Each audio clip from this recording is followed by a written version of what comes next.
ওমরে ফারুকের ইন্তেকালের ঘটনাটা বলেই আমরা মুনাজাতের দিকে যাব। শুনবেন? শুনতে যান। উনি স্বপ্নে দেখলেন একটা লাল মোরগ ওনাকে 3টা ঠোকর মেরেছে। কয়টা? উনি জুমার নামাজে জিলহজ মাসের শেষ সপ্তাহে জুমার নামাজে বললেন যে একটা লাল মোরগ 3টা ঠোকর মেরেছে। মুগীরা ইবনে শুবা রাদিয়াল্লাহু তাআলা আনহুর দাস আবু লুলু আল মাজুসি, এই লোকটা খঞ্জর বানাতে পারত। মুগীরা রাদিয়াল্লাহু তাআলা আনহুর দাস। মুগীরা প্রতিদিন 4 দিরহাম করে চার্জ করত, যেহেতু দাস। সে এসে বিচার দিল, আমিরুল মুমিনিন, মুগীরা আমার থেকে বেশি টাকা চায়, জুলুম করে। ওমর ফারুক বললেন, তাই? তুমি কি কাজ জানো? বলে, আমি খঞ্জর বানাতে জানি। বাড়ি কই? পারস্য। আরে তুমি খঞ্জর বানাতে জানলে তো 4 দিরহাম অনেক কম, সে তো আরো বেশি টাকা নেওয়া দরকার ছিল তোমার থেকে। আবু লুলুর এই কথা পছন্দ হয় নাই। সে কয়, ওমর তুমি সবারে দয়া দেখাও আর আমার ক্ষেত্রে কঠিন নিয়ম বানাইলা, দাঁড়াও এই নিয়ম তোমার আমি দেখাবো। এই রাগে সে বাড়িতে যে একটা খঞ্জর বানালো। কি বানালো? খঞ্জর চিনেন? ছোট্ট ছুরি। কিছুদিন আগে ওমানের সুলতান কাবুস ইন্তেকাল করেছে, জানেন আপনারা? ওনার এই কোমরের মধ্যে খঞ্জর থাকতো, ছবিতে দেখছেন? আরব শায়েখ যারা সুলতান আমির, কোমরে কি থাকে? ছোরা থাকে, খঞ্জর। সে বাসায় যে একটা খঞ্জর বানালো, যেই খঞ্জরের 2 মাথা, লাহু রাসান ওয়া মাকবাদাতুহু ফি ওয়াসাতি, আর ধরার হ্যান্ডেলটা মাঝখানে, এদিকেও ছুরি এদিকেও ছুরি, যাতে এইভাবে মারা যায়। সে ধার দিতে লাগলো আর বলল, ওমর দাঁড়াও, তোমারে আমি দেখাবো। ওমর ফারুক মসজিদে নববীর ইমাম, ফজরের নামাজের সময় এই আবু লুলু আল মাজুসি বুরনুস পরে, চাদর পরে, লুকিয়ে লুকিয়ে, সে অগ্নি উপাসক, মুমিন নয়। ওমর ফারুককে অ্যাটাক করার জন্য গেলেন মসজিদে নববীতে। ওয়া কানু ইউসাল্লুনা বিগালাস, তখন ওনারা অন্ধকারে নামাজ পড়ছে। নামাজের সময় যখন হলো, লুকিয়ে লুকিয়ে প্রথম কাতারে ওমর ফারুকের পিছনে মুয়াজ্জিনের পাশেই দাঁড়ানো, হাতে খঞ্জর। ইকামত হলো, ওমর ফারুক সালাত শুরু করলেন, ফজরের সালাত, আল্লাহু আকবার। নামাজ শুরু করলেন, সূরা ফাতিহা বললেন। আরেকটা সূরা যখন পড়তে যাবেন, in the mean time Abu Lulu এই খঞ্জর নিয়ে ওমর ফারুকের বুকের মধ্যে 3টা স্ট্যাবিং করলেন। একটা মারলেন নাভির নিচে, মারার সাথে সাথে পাকস্থলী কেটে গেল। আরেকটা মারলেন পাজরে, পাজর ছিঁড়ে গেল। 3টা মারার পরে ওমর ফারুক বললেন, কাতালানি আল কাল, এক কুকুর আমাকে মেরে ফেলেছে। পেছন থেকে এক সাহাবীকে টান মেরে সামনের দিকে নিয়ে গেল, তুমি নামাজের ইমামতি করো। আর ওমর ফারুককে বাকিরা ধরাধরি করে পেছনে নিতে আরম্ভ করলেন। আর এই আত্মাই আক্রমণ যে করেছে, সে কাতারের মাঝখান দিয়ে যেতে আরম্ভ করলো আর 2 দিকে ছুরি মারতে আরম্ভ করলো। 13 জন সাহাবীর গায়ে ছুরি মেরেছে, 7 জন সাহাবা স্পট ডেথ, জায়গায় মৃত্যু। এই ভয়ঙ্কর অবস্থা দেখে এক সাহাবী বুরনুস, এক ধরনের জুব্বা আছে মাথাওয়ালা, অনেকে জ্যাকেট পরছেন না এরকম মাথাওয়ালা, লম্বা জুব্বা আছে, আর ওটা শীতে পড়ে মাথাওয়ালা। এই মাথাওয়ালা জুব্বা বের করে এক সাহাবী জালের মতো তার দিকে উড়ায় মারে। ওই বুরনুসের মধ্যে পেঁচিয়ে আবু লুলু মাটিতে পড়ে গেল আর সুইসাইড করে ফেলল, নিজের বুকে নিজে মেরে আত্মহত্যা। যেই সাহাবীকে ইমামতির জন্য দাঁড় করালেন, উনি ছোট্ট সূরা দিয়ে, প্রথম রাকাতে সূরা আল কাউসার, দ্বিতীয় রাকাতে সূরাতুল ইখলাস দিয়ে নামাজ শেষ। ওমর ফারুক বেহুশ। ওমর ফারুক কি? হ্যাঁ, বেহুশ। সবাই কান্নাকাটি করতেছে, সবাই দেখতে গেলেন, এখন হুঁশ ফিরে না। মুখের মধ্যে, মুখ খুলে রাষ্ট্রের চিকিৎসক মুখের মধ্যে দুধ দিলেন, ওই নাভি দিয়ে দুধ বের হয়ে যায়, পাকস্থলী কেটে ওখান দিয়ে দুধ বের হয়ে যাচ্ছে। তারা বলল, ওনারে বাঁচানো সম্ভব না, দেখেন হুঁশ ফিরে কিনা। হুঁশ ফিরলে ওনার পরে কে আমির হবে, উনি যেন প্যানেল ঠিক করে দিয়ে যায়। সবাই তাকিয়েছে ওমর ফারুকের চোখের দিকে। আল্লাহর মেহেরবানিতে ঘন্টা খানিক পরে উনি চোখ খুললেন। চোখ খোলার পরেই বলেন নাই, ও মা আমি মরে যাই। চোখ খোলার পরে উনি বলেন নাই, কে মারলো আমারে। চোখ খোলার পরে উনি বলেন নাই, আমার পরে নেতা কে হবে। চোখ খোলার পরে সর্বপ্রথম কথাটি ছিল, আসল্লান নাস, আমার নেতৃত্বে যে ফজরের নামাজটা শুরু হয়েছিল, এটাকে ঠিকমতো তোরা পড়েছিলি? আমার নেতৃত্বে যে ফজরের জামাত শুরু হয়েছিল, সেটা ঠিকঠাক মতো সমাপ্ত হয়েছিল কিনা আগে বল। আসল্লান নাস, নামাজটা হয়েছে কিনা বল। সুবহানাল্লাহ কইতে পারলেন না? This is Omar, hour super hero. নেতা অনেকগুলো লাগে না, এরকম নেতা একটাই যথেষ্ট, যে গোটা বিশ্বকে কাঁপায় দিতে পারে। চিল্লায় বলো ঠিক কিনা? আমরা চাই আমাদের ছেলেগুলো ওমর ফারুকের মতো বড় হোক।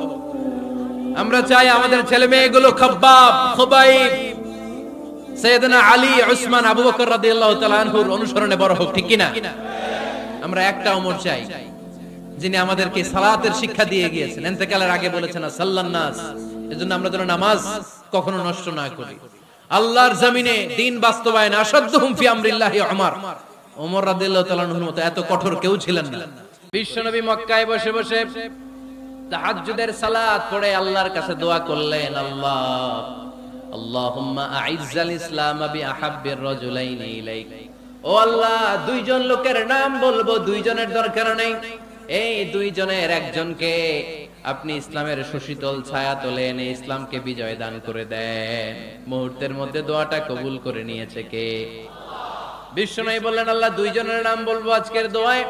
বিআবি জাহল ইবনে হিশাম, হয়তো হিশামের বেটা আবু জাহেলকে আপনি ইসলামের ভিতরে নিয়ে আসেন, কিংবা ওমর ইবনুল খাত্তাব, খাত্তাবের বেটা ওমরকে আপনি ইসলামের ছায়া তলে নিয়ে আসেন। ওমরে ফারুকের জন্য দোয়াটা কবুল করে নিয়েছে কে? মক্কার যে অবস্থা, আল্লাহর হাবিব সাল্লাল্লাহু আলাইহি ওয়াসাল্লাম বুঝলেন মক্কার এই দুইজনের একজন যদি আমার সাথে না থাকে তাহলে মক্কায় দাওয়াতি কাজ চালিয়ে যাওয়া যাবে। আল্লাহরে বললেন, আল্লাহ, বেশি চাই না, এই দুইজনের একজন, হয় আবু জাহেল নয় ওমর, হয় আবু জাহেল নয় ওমর। বিশ্বনবী যখন দোয়া করলেন, এই দোয়ার একটা ঈমানি ধাক্কা, নূরানি ধাক্কা সাইয়েদনা ওমর ফারুকের হৃদয়কে স্পর্শ করে ফেলে। দোয়া ইজ লাইক এ মিসাইল। এই যে আমরা দোয়া করি, এটা মিসাইলের মতো। যুদ্ধে মিসাইল হামলা করে না? মিসাইল হামলা করার পরে এই মিসাইল লক্ষ্য বস্তুতে যে ভেদ করে, ঠিক কিনা? তেমনি দোয়ার মতো যদি আপনি দোয়া করতে পারেন, আপনি যেই জন্য দোয়া করেছেন ঠিক ওই জায়গায় যে আপনার দোয়া স্পর্শ করে। সুবহানাল্লাহ পড়বেন না? বিশ্বনবীর দোয়ার মাধ্যমে প্রথমে সাইয়েদনা ওমর ফারুকের হৃদয়ে এক ধাক্কা লাগলো। দুই নম্বরে রব্বুল আলামিন সূরাতুল হাক্কা দিয়ে ওমর ফারুকের হৃদয়ের মধ্যে দিলেন এক ধাক্কা। পড়েন আল্লাহু আকবার। কোরআনের ভেতরে সূরাতুল হাক্কা নামে একটা সূরা আছে না নাই? আল হাক্কাতু মাল হাক্কা ওয়া মা আদরাকা মাল হাক্কা। পড়েন আল্লাহু আকবার। বিশ্বনবী যখন দোয়া করলেন, ওই দোয়া যখন সাইয়েদনা ওমর ফারুকের হৃদয়ে স্পর্শ করলো, সাইয়েদনা ওমর ফারুক সব সময় বিশ্বনবীরে ফলো করতে আরম্ভ করলেন। বিশ্বনবী ডানে গেলে লুকিয়ে লুকিয়ে ওমর ফারুক ডানে যায়, বিশ্বনবী বায়ে গেলে লুকিয়ে লুকিয়ে ওমর ফারুক বায়ে যায়। বিশ্বনবী একবার মসজিদুল হারামে যে নামাজ পড়তে শুরু করলেন, ওমর ফারুক তখন বিশ্বনবীর পিছু পিছু ছদ্মবেশে পেছন থেকে যে বিশ্বনবী কিভাবে নামাজ পড়ে দেখতে শুরু করলেন। বিশ্বনবী ইন দা মিন টাইম এশার নামাজে আল হাক্কাতু মাল হাক্কা তেলাওয়াত শুরু করে দিলেন। আল হাক্কাতু মাল হাক্কা তেলাওয়াত শুরু করে দিলেন। তেলাওয়াত করতে করতে বিশ্বনবী যখন তেলাওয়াত করতেছে, ওমর ফারুক এরকম দুলতেছে আর মজা পাচ্ছে। ও মিয়া, বিশ্বনবীর কণ্ঠ বুঝি আমার মতো কণ্ঠ, আপনার মতো কণ্ঠ, আহমদ বিন ইউসুফের কণ্ঠ, আব্দুল বাসিতের কণ্ঠ না? বিশ্বনবীর গলায় যে কি সুরের ঝংকার আল্লাহ দিয়েছেন, কি সুরের লহরী আল্লাহ দিয়েছেন, একবার যে শুনতো পাগল হয়ে যেত। আল্লাহু আকবার। বিশ্বনবী সূরা হাক্কা মন্ত্রমুগ্ধ তেলাওয়াতে, মন্ত্রমুগ্ধ সুর দিয়ে, মন্ত্রমুগ্ধ কণ্ঠ দিয়ে তেলাওয়াত করতে লাগলেন। এশার সালাতে ওমর ফারুক দুলতে লাগলেন। ওমর ফারুক যত শুনেন অবাক হয়ে যায়, যত শুনেন অবাক হয়ে যায়, যতই শুনে অবাক। কিরে? কারণ তিনি আরবি ভাষা বুঝতেন। এত সুন্দর শব্দের গাঁথনি, এত প্রাঞ্জল বর্ণনা, এত সুন্দর অন্তমিল, এটা কবিতা না হয়ে পারে না। উনি মনে মনে ভাবলেন, এটা মনে হয় কবিতা। It might be poem, it could be poem. Muhammad মনে হয় কবি হয়ে গেছে, তার কাব্য প্রতিভা দিয়ে সে এটা বানিয়েছে। তা না হলে এত সুন্দর কথা, এটা কবিতা না হয়ে পারে। ইন দ্য মিন টাইম বিশ্বনবী কিন্তু দেখতেছে না যে পেছনে ওমর। বিশ্বনবী তেলাওয়াত করছিলেন, ইন দ্য মিন টাইম বিশ্বনবী পড়ছিলেন, ওমা হুয়া বিকাউলি শাইরিন কলিলাম মা তুমিনুন। এই আয়াতের অর্থ হলো, এটা কোনো কবির কথা নয়, খুব অল্প সংখ্যক লোকই তোমরা ঈমান আনো। সুবহানাল্লাহ পড়ো। এটাকে বলে কোইনসিডেন্ট। কোইনসিডেন্ট হুট করে অনেক সময় মিলে যায়, যায় কি যায় না? আপনি একজনের কথা ভাবতেছেন ভাবতেছেন, বাজারে গেলেন, বাজারে যেই দেখেন ওই লোকটা দাঁড়ায় আছে, এরকম হয় কি হয় না? কোইনসিডেন্ট। ওমরে ফারুক মনে মনে যেটা ভাবতেছে ওই কথা দিয়ে বিশ্বনবী তেলাওয়াত করতেছে, আল্লাহু আকবার। বিশ্বনবী যে আয়াত তেলাওয়াত করছিলেন, আয়াতের অর্থ হলো এটা কোনো কবির বানানো কবিতা না, খুব অল্প সংখ্যক লোকই তোমরা ঈমান আনো। ওমরে ফারুক আটকে উঠলেন, থমকে দাঁড়ালেন। ঘটনা কি? আমি মনে মনে ভাবলাম, কি রে, এত সুন্দর কথা, এটা তো মানুষের কথা হতে পারে না, এটা নিশ্চয়ই কবিতা, কবির কথা। কিন্তু মুহাম্মদ এখন আবার পড়তেছে ওমা হুয়া বিকাউলি শাইর, এটা কোনো শায়েরের, কবির কথা নয়। কলিলাম মা তুমিনুন, অল্পই তোমরা ঈমান আনো। তার মানে আমার মনে যা চলে মুহাম্মদ এটা টের পায়। মুহাম্মদ গণক, নাউজুবিল্লাহ পড়বেন না? মুহাম্মদ অনেক বড় মাপের একজন গণক। মানুষের হৃদয়ে কি চলে, মনে মনে কি ভাবে, মুহাম্মদ না দেখেও বলে দিতে পারে। ইন দা মিন টাইম বিশ্বনবী পরের আয়াতে পড়লেন ওয়ালা বিকাউলি কাহিনিন কলিলাম মা তাযাক্কারুন। এই আয়াতের অর্থ হলো এটা কোনো গণকের বানানো গণনা নয়, খুব অল্প সংখ্যক লোকই তোমরা উপদেশ হিসেবে এটাকে মানো। সুবহানাল্লাহ পড়েন। এবার আর ওমরে ফারুকের সহ্য হয় না, কি আজীব তামাশা। প্রথমে মনে করলাম কবিতা, মুহাম্মদ কয় কবি না, সে কবি না, এটা কবিতা না। তারপর ভাবলাম সে গণক, সে আয়াত পরে পরে বলে দিল এটা গণনা নয়, তাহলে এটা কি? এটা কি কবিতাও না, গণনাও না, তাহলে এটা কি? বিশ্বনবী তখন বললেন তানজিলুম মির রাব্বিল আলামিন। সুবহানাল্লাহ পড়েন। পরের আয়াত ছিল তানজিলুম মির রাব্বিল আলামিন।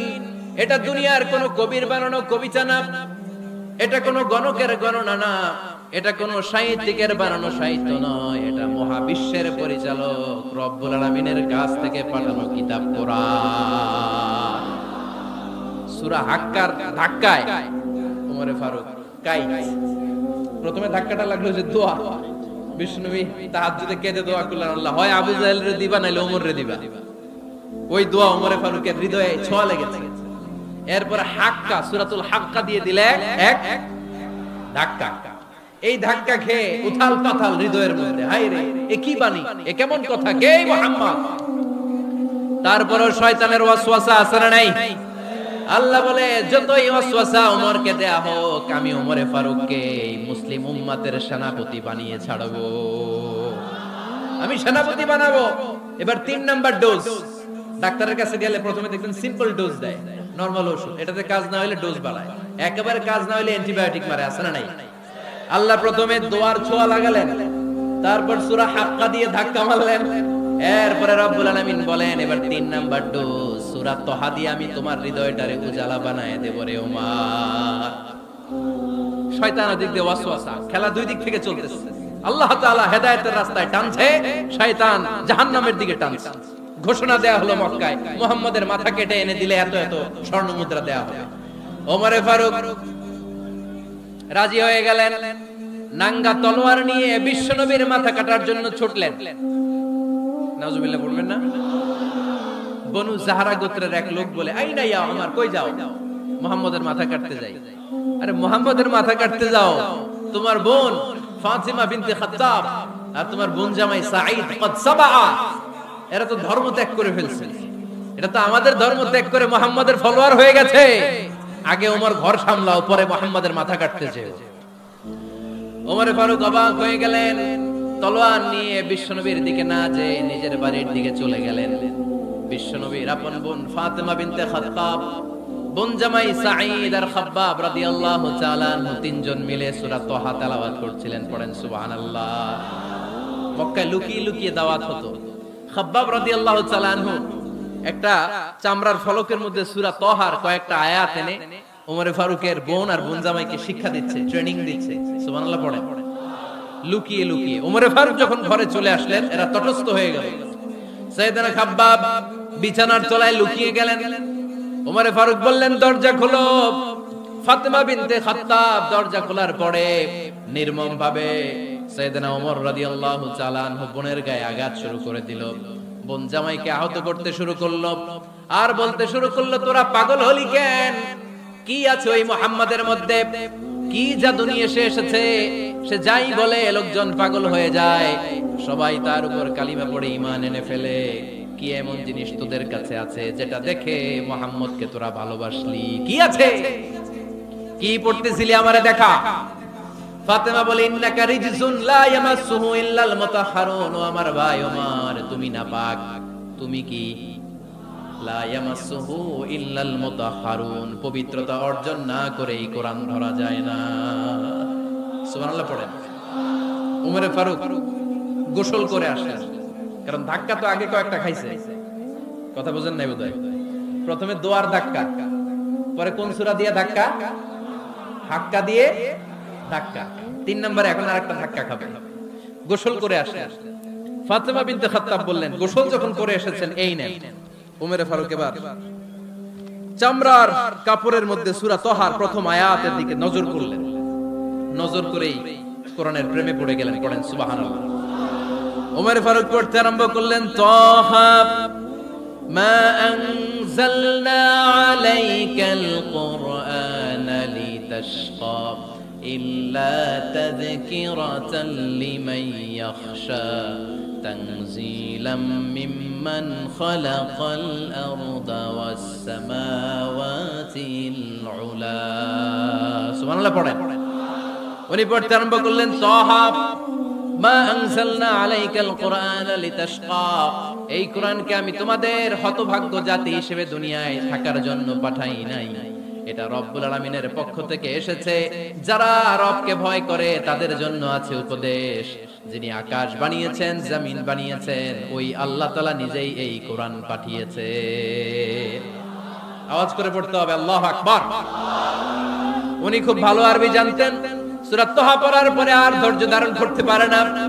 ওমর ফারুক ছোট্ট বাচ্চার মতো কান্না শুরু করে দিলেন। আল্লাহু আকবার।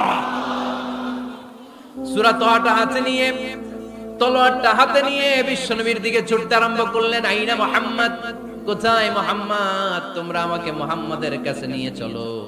বিশ্বনবী তখন সাফা পাহাড়ের পাদদেশে দারুল আরকাম ইবনে আলকামের ঘরে লুকিয়ে লুকিয়ে কোরআনের দাওয়াত দিতেন। ওমরে ফারুককে পাগলের মতো ছুটে আসতে দেখে বিশ্বনবীর চাচা হামজা ইবনে আব্দুল মুত্তালিব বলল, নবী আপনি পালান, ওই যে খাত্তাবের বেটা ওমর আপনাকে অপমান করার জন্য, আক্রমণ করার জন্য তেড়ে এসেছে। সাহাবীরা বললেন, নবী আপনি পালিয়ে যান, আমরা সামাল দেব। বিশ্বনবী বললেন, না আমি পালাবো না, বরং তোমরা সরে যাও। ওমর ইবনুল খাত্তাবকে আমার দরবার পর্যন্ত আসতে দাও। আমার তো মনে হচ্ছে ওই যে তাহাজ্জুদের নামাজ শেষে চোখের পানি ছেড়ে যে আমি আল্লাহর কাছে দোয়া করেছি, আজকে আমার ওই দোয়াটা কবুল হতে শুরু করেছে। আমার তো মনে হচ্ছে আমার দোয়া কবুল হবে, আসতে দাও। ওমর ফারুক এসে বললেন, আশহাদু আল্লা ইলাহা ইল্লাল্লাহ ওয়া আশহাদু আন্না মুহাম্মাদান আবদুহু ওয়া রাসূলুহু, আমি সাক্ষ্য দিলাম আল্লাহ ছাড়া কোনো ইলাহ নাই, নিশ্চয় আপনি আল্লাহর প্রেরিত বান্দা এবং রাসূল। পড়েন সুবহানাল্লাহ। ওমর ফারুক যখন কালিমা শাহাদা পড়ে মুসলমান হয়ে বিশ্বনবীর হাতে হাত রাখলেন, নমুসলিম সাহাবীদের মধ্যে খুশি আর আনন্দের বন্যা বয়ে গেল। নমুসলিম হাতে গোনা সাহাবারা আল্লাহর প্রশংসা করলেন। বিশ্বনবী সাইয়েদনা ওমর ফারুককে জড়িয়ে ধরলেন। ওমর ফারুক আবার বিশ্বনবীরে বললেন, নবী গো আলাসনা আলাল হক, আমরা কি সত্যের উপরে আছি নাকি আমরা ভুলের উপরে আছি? বিশ্বনবী বললেন, বালা নাহনু আলাল হক, আমরাই সত্যের উপরে আছি। সুবহানাল্লাহ পড়েন। আলাসনা আলাল হক, নবী আমরা কি সত্যের উপরে নাই? হ্যাঁ অবশ্যই ওমর তুমি সত্যের উপরে আছো। ওমর ফারুক বললেন, তাহলে ফাফিমাল ইখতিফা, তাহলে লুকায় লুকায় আর দাওয়াত দেব কেন? আমি তো কালিমা পড়ে ফেলছি, আসেন আমার সাথে বের হয়ে। ফাফিমাল ইখতিফা, আর লুকায় লুকায় কেন? আসেন আমরা বাইরে বের হই। বিশ্বনবী বললেন, ওমর এটা মাক্কি জীবন, এখানে আমরা একটু গোপনে গোপনে দাওয়াত দিতে চাই। ওমর ফারুক বলে, না আমার দায়িত্ব, আমি একটা মিছিল দিতে চাই নবী। আল্লাহর নামের তাকবীর দিতে দিতে দারুল আরকাম থেকে শুরু করে মসজিদুল হারাম পর্যন্ত একটা মিছিল দিয়ে আমি মক্কা কাঁপায়া দেব। অনুমতি দেন। বিশ্বনবী দিতে চায় না। ওমর ফারুক অনেক বুঝানোর পরে স্বল্প পরিসরের একটা অনুমোদন পাওয়া গেল বিশ্বনবী সাল্লাল্লাহু আলাইহি ওয়াসাল্লামের কাছ থেকে। কিন্তু মিছিল যে দিবে, মিছিলের জন্য লোকের দরকার আছে না নাই? এখানে লোক নাই, আমি একাই মিছিল দিতেছি। এটা জমবে, মিছিল জমবে। খুঁজে উনি 11 জন মুসলিম সাহাবা পেলেন। কয়জন? ওমর ফারুক বললেন 11 জনই সই। এই 11 জন নিয়ে আমি আল্লাহর নামে তাকবীর দেব। 2 লাইন করলেন। কয় লাইন? 2 লাইন। পেছনে 6 জন, আর এই লাইনের নেতা বানালেন বিশ্বনবীর চাচা হামজাকে রাদিয়াল্লাহু তাআলা আনহু, আর সামনে 5 জন, তার আগে দাঁড়ালেন উনি নিজেই। তাহলে 6 6 12। বললেন এই 2 লাইনই আমরা তাকবীর দিতে দিতে, বেশি না, এই দারুল আরকামের ঘর থেকে, আপনারা জানেন যে সাফা মারওয়া এখন যে সাই হয়, এই সাফার পাদদেশে ছিল দারুল আরকামের ঘর। উনি বললেন এখান থেকে ওই যে কাবার গিলাফ দেখা যায়, কাবার গিলাফ পর্যন্ত আমরা এই তাকবীর নিয়ে ওখানে যাব। সুবহানাল্লাহ পড়বেন না? ওখানে উনি দাঁড়িয়ে ছোট্ট একটা ভাষণ দিয়েছিলেন। উনি বলেছিলেন মান আরাদা আন তাসকুলা উম্মু ওয়া ইয়াতামা ওয়ালাদু ওয়া তারমিলা যাওজাতুহু ফালিয়াসুদ্দানি। খেয়াল করে শুনেন, কান দুইটা খরগোশের কানের মতো খাড়া করেন। উনি এক বাক্যের একটা ভাষণ দিলেন। ভাষণ দিতে জানলে বড় ভাষণ দেয়া লাগে না, এক বাক্যের ভাষণ দিয়ে গোটা বিশ্বকে ঝাঁকুনি মারা যায়। চিল্লায় বলো ঠিক কিনা? ওমরে ফারুক এক বাক্যের একটা ছোট্ট ভাষণ দিলেন। মান আরাদা আন তাসকুলা উম্মু, কে আছো মায়ের এই মক্কায়, কে আছো মায়ের বুক খালি করতে চাও? ইয়াতামা ওয়ালাদু, কে আছো বাচ্চাগুলারে, নিজের সন্তানগুলোরে ইতিম বানাতে চাও? কে আছো তারমিলা যাওজাতুহু, নিজের স্ত্রীকে বিধবা বানাতে চাও? ফালিয়া সুদ্দানি, বুকের পাটা থাকলে আমি ওমরে থামাও। ফালিয়া সুদ্দানি, দেখি মক্কায় কার এত বড় বুকের পাটা। কে আছো মায়ের বুক খালি করতে চাও, সন্তানরে ইতিম বানাতে চাও, স্ত্রীকে বিধবা বানাতে চাও? ফালিয়া সুদ্দানি, পারলে আমারে ঠেকাও। এই বলে উনি আল্লাহু আকবার, আল্লাহু আকবার, আল্লাহু আকবার বলে স্লোগান শুরু করে দিলেন। এক এক স্লোগানে মক্কার মরুজমিন থারথার করে কাঁপতে আরম্ভ করলো। এই মিছিল মক্কার কেউ দেয় না। মিছিলের আওয়াজ শুনে আবু জাহেল বাইরিস, উতবা বাইরিস, শাইবা, ওয়ালিদ ইবনে মুগিরা সব বের হয়েছে। কিরে, আমার এলাকায় এত বড় স্লোগান, কার এত সাহস? বের হয়ে দেখে মিছিলের সামনে ওমর। ওমর রে দেখে দিছে একদম, কারণ ওমরে ফারুককে থামানোর মতো বাপের বেটা মক্কায় দ্বিতীয়টা কেউ ছিল না। আওয়াজ করে বলেন ঠিক কিনা? ওমরে ফারুক আল্লাহু আকবার, আল্লাহু আকবার বলে স্লোগান দিতে দিতে মসজিদুল হারামের ভিতরে ঢুকে গেল। কাবার গিলাফ ধরার পরে সেদিন মিছিল থেমেছে। ওই আল্লাহর নামের স্লোগান সেদিন কেউ থামাতে পারে নাই, কিয়ামত পর্যন্ত কেউ থামাতে পারবে না। চিল্লায় বলো ঠিক কিনা?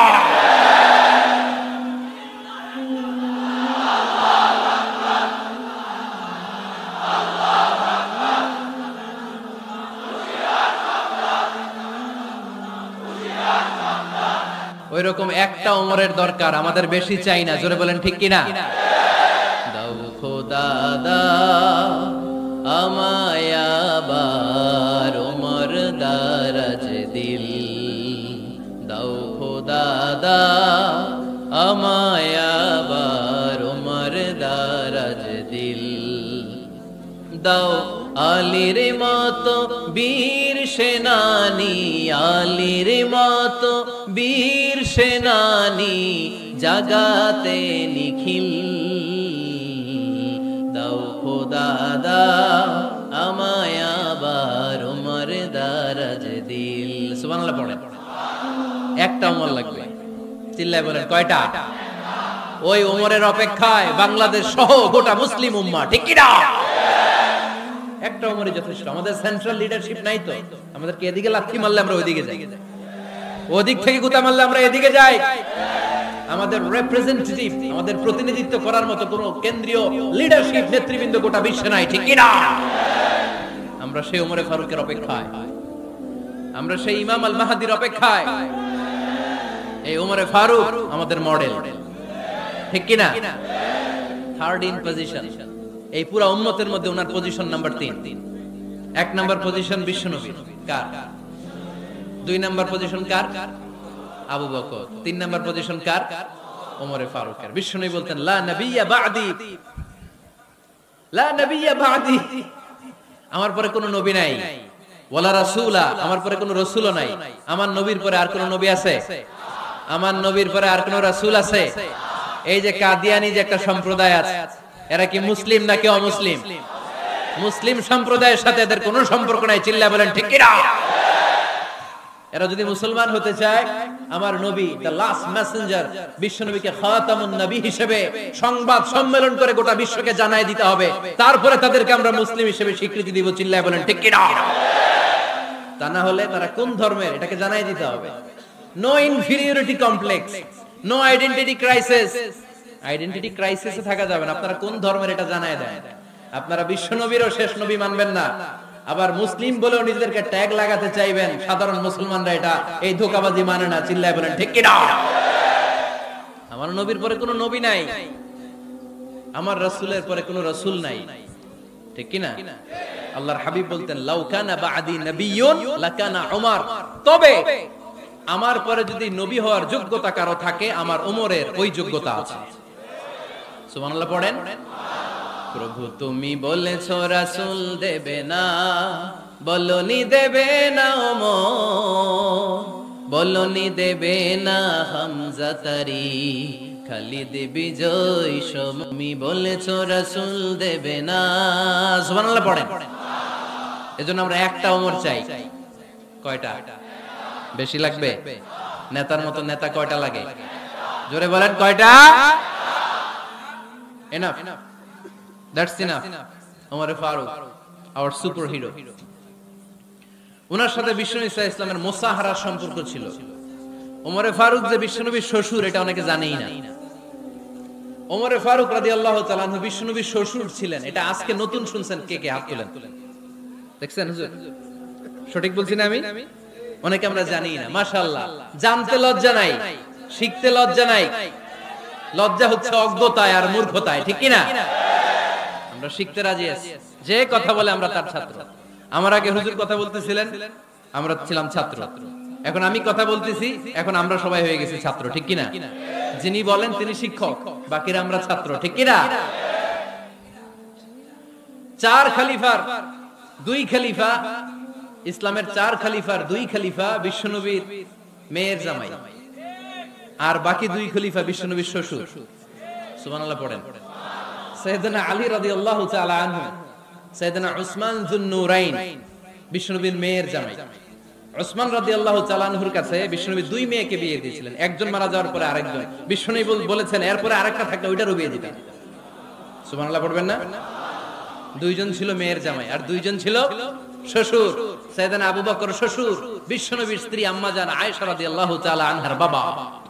বিশ্বনবীর স্ত্রী আম্মাজান হাফসা রাদিয়াল্লাহু তাআলা আনহার বাবা ছিল সাইয়েদনা ওমর ফারুক। চিল্লায়ে পড়েন আল্লাহু আকবার। জানো তো পজিশন না? সাইয়্যিদু কুহুলিল জান্নাহ, জান্নাতে যত নারীরা যাবে নারীদের সর্দারিনী হবে সাইয়্যিদাতুনা ফাতেমা রাদিয়াল্লাহু তাআলা আনহা। এই ফরিদপুরের যত ইয়াং স্টাররা তোমরা যারা জান্নাতে যাবে তোমাদের লিডার হবে সাইয়েদনা হাসান আর হুসাইন রাদিয়াল্লাহু তাআলা আনহুমা।